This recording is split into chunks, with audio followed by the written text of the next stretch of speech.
Wearing the helmet of salvation comes now to another component. This one is amazing. The regeneration component.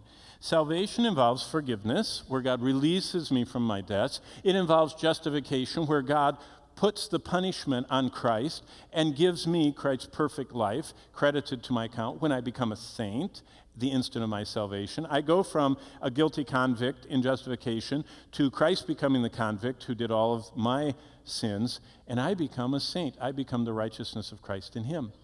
That's justification. I'm supposed to wear that. But also, wearing the helmet of salvation's regeneration component. What does that mean? How do I do that? How does that trickle down into my life? The regeneration component, when I wear that, means I behave like I know I have a fresh new start. I never again have to feel hopeless. I never have to feel like, oh no, I've bothered the Lord one too many times. I've sinned. I've asked him to forgive me. I can't ask him again. It's one too many times. No. I have a new beginning. You know what the world has? They have New Year's Eve. And they can drink away their problems and party away and wake up with a hangover and turn over a new leaf on January 1st. So they get an annual reset of their calendar of all their guilt and shame and stains. And everybody likes New Year's, the new start. Kind of start the diet, start the exercise program. In fact, I was talking to someone who owns a health thing, and they said that they sell, I don't know what they said, 80% of all their profit comes from like Halloween through Christmas, and then everyone gets these memberships, and they all come from January through the end of January and a couple days into February, and then no one shows up.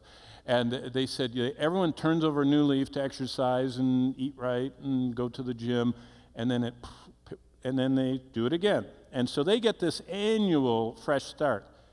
We get a daily, moment-by-moment new beginning. We serve the God of new beginnings who offers us an endless succession of fresh new starts. I never have to feel hopeless, that I've wasted all of my life. Do you know what it says in Joel? That God is a God that restores to us the years the locusts have eaten. We can have wasted, the vast majority of our life, we get a fresh new beginning. Isn't it? To think about, we never have to feel hopeless.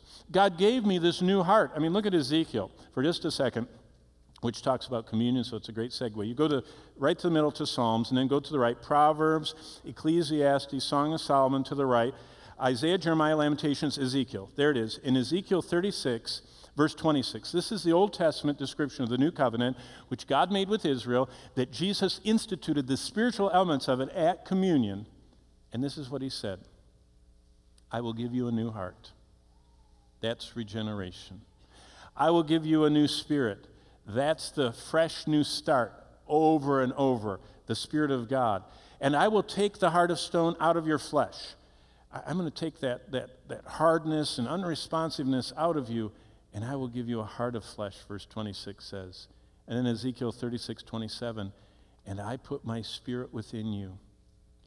And remember, Jesus said that the Spirit of God would be within us like a river of life-giving water. Life-giving, regenerating, new beginning. That's what salvation is all about. God gave me a new heart.